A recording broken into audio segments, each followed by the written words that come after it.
آج کی یہ محفل ایصال ثواب کی محفل ہے اور ہم نے مرحوم و مغفور محمد گل زمان رحمۃ اللہ تعالی علیہ ان کے لیے جہاں ایصال ثواب کرنا ہے، اور کرنا کیا ہے؟ سرکار کا ذکر۔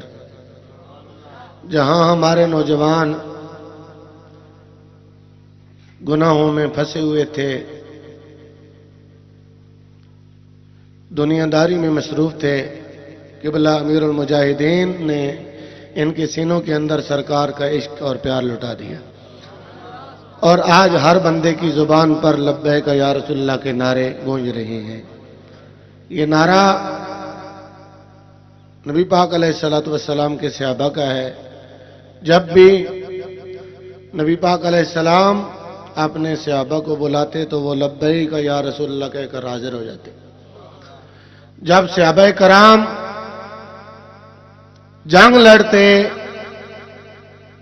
تو حضرت خالد بن ولید، جن کو سیف اللہ کا لقب دیا گیا، آپ جب مسلمہ کذاب سے لڑ رہے تھے، تاریخ ابن کثیر کے اندر یہ روایت موجود ہے۔ آواز آپ سب کر تھوڑی آواز کھولو آواز۔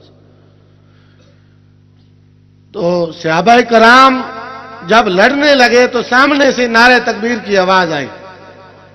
آج کلمہ پڑھنے والے لوگ ہیں اور نبی پاک کا نام لیتے ہوئے وہ یا رسول اللہ نہیں کہتے۔ جب نبی پاک علیہ السلام معراج پہ گئے تو سرکار فرماتے ہیں میری ایک جماعت سے گزر ہوا، وہ یہ سلام پڑھ رہے تھے۔ مدارج النبوہ کے اندر شاہ عبدالحق محدث دہلوی نے اور دیگر محدثین نے یہ بات لکھی ہے کہ سرکار فرماتے ہیں جب معراج کی رات میں جا رہا تھا تو یہ جماعت مجھے سلام کر رہی تھی، السلام علیکہ یا اولو، السلام علیکہ یا آخرو، السلام علیکہ یا خاشرو۔ پوچھا جبریل کون ہے؟ فرمایا حضرت موسیٰ اور عیسیٰ اور جناب ابراہیم یا رسول اللہ آپ کو سلام کر رہے ہیں۔ پرائے تو دور کی بات، اپنے بھی دوسروں کے ساتھ لگنا شروع ہو گئے۔ زندگی ہم نے بڑی گزار دی، بڑے لوگوں کے نعرے لگائے، لیکن اب نعرہ لگے گا تو یا رسول اللہ کا لگے گا۔ لبیک لبیک یا رسول اللہ، لبیک یا رسول اللہ، یا رسول اللہ لبیک لبیک لبیک یا رسول اللہ لبیک لبیک لبیک یا رسول اللہ لبیک لبیک لبیک یا من سب نبیا، آقا علیہ السلام کے غلام سیف اللہ، آپ نے دیکھا کہ سامنے سے بھی نعرے تکبیر کی آواز بلند ہو رہی ہے۔ یہ حقیقت ہے کہ جو انسان ہمارے ساتھ دشمنی کرے، نماز تو اس کے پیچھے پڑھنا دور کی بات ہے، نہ ہم اسے بلاتے ہیں نہ اسے گھر بلاتے ہیں، ایسی بات ہے جی، نہ اسے بلاتے ہیں نہ اسے بات کرتے ہیں۔ اور جو نبی پاک علیہ الصلوۃ والسلام کو یا رسول اللہ نہیں کہتا، کوئی ضرورت نہیں ہے اس کے پیچھے جنازہ پڑھنے کی، کوئی ضرورت نہیں ہے اس کے پیچھے نماز پڑھنے کی، علیحدہ نماز پڑھیں۔ آقا علیہ السلام کے غلام حضرت سیف اللہ خالد بن ولید رضی اللہ عنہ، جب آپ نے دیکھا کہ سامنے کی صفوں سے بھی نعرہ تکبیر بلند ہو گیا تو آپ کے ساتھیوں کی تلواریں نیچے ہو گئیں کہ یہ کلمہ پڑھنے والے کو ہم مارنے کے لیے آ گئے۔ تو آپ پانپ گئے۔ حکیم نبض کو جانتا ہے کہ کس مرض کے اندر یہ بندہ مبتلا ہے۔ اس وقت آپ نے اپنے ساتھیوں کو کہا نعرہ تکبیر کے ساتھ نعرہ رسالت بلند کرو، یا رسول اللہ کا اعلان کرو۔ سامنے سے جھوٹے نبی تھے، جب یہاں یا رسول اللہ کا نعرہ لگا، صحابہ کرام کے سینے کے اندر نبی پاک کا عشق بڑھ گیا اور صحابہ کرام نے وہ جنگ جیت لی۔ عزیزان گرامی قدر، آج وقت آ گیا ہے کہ ہم سارے متحد ہو جائیں، اور اسلام ہمیں متحد ہونے کا درس بھی دیتا ہے۔ وَاعْتَصِمُوا بِحَبْلِ اللَّهِ، اللہ کی رسی کو مضبوطی سے تھام لو۔ مراد نبی پاک کی ذات ہو، اس کو بھی آپ تھام لو۔ اس سے مراد اہل بیت ہوں تو ان کو بھی تھام لو. اس سے مراد قرآن کی دولت ہو تو قرآن کو بھی تھام لو. اس سے مراد اہل بیت اعظام ہو. الحمدللہ ہم اس جماعت کے اندر ہیں. ہم اللہ کو بھی ماننے والے ہیں, اللہ کے محبوب کو بھی ماننے والے ہیں, صحابہ کرام سے پیار کرنے والے بھی ہیں. ہم نبی پاک علیہ الصلوۃ والسلام کے گھر والوں سے بھی ٹوٹ کر پیار کرنے والے ہیں. تو نبی کریم علیہ السلام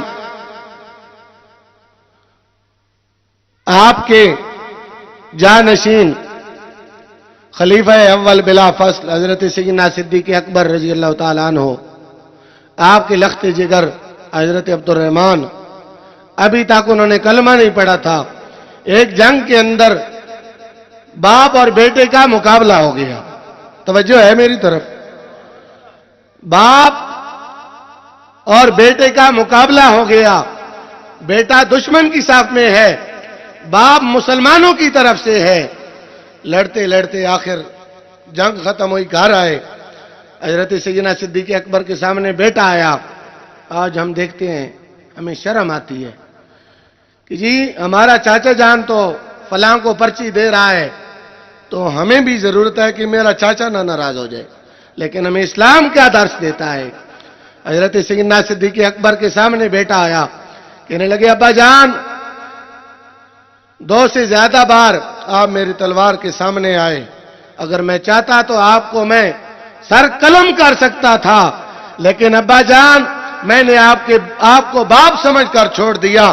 حضرت صدیق اکبر فرماتے ہیں قسم ہے اس رب ذوالجلال کی جس نے مجھے پیدا کیا ہے, قسم ہے اس رب کی کہ جس رب نے مجھے اپنا محبوب جیسا پیارا نبی عطا کیا ہے.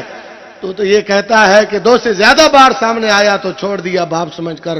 اگر میرے سامنے ایک بار آتا تو بیٹا سمجھ کر چھوڑتا نہیں, بلکہ نبی کا دشمن سمجھ کر تیرا سر قلم کر کے رکھ دیتا.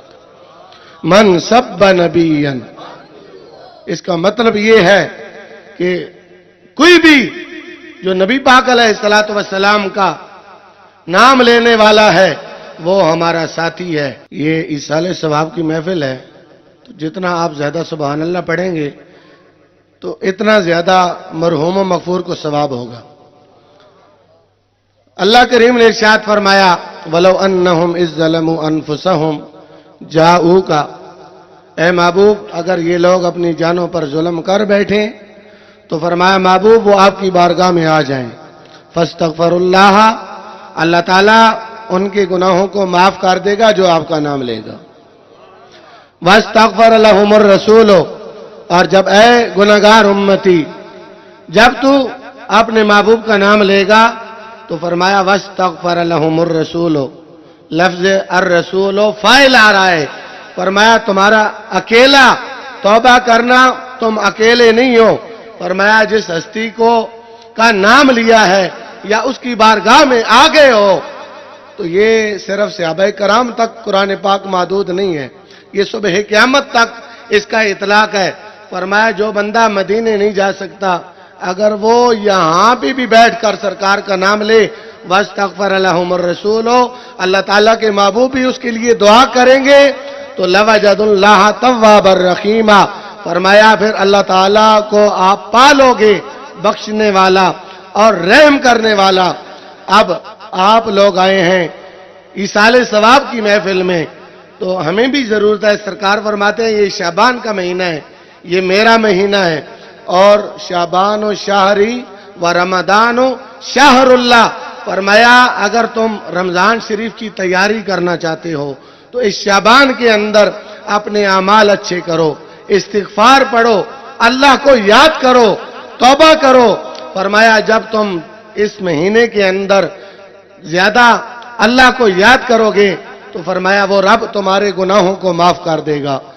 تو وہ شاعر نے ایک بڑی پیاری بات کہی ہے کہ انسان جب دنیا میں آتا ہے تو وہ گناہوں سے لت پت نہیں ہوتا, وہ پاک اور صاف آتا ہے.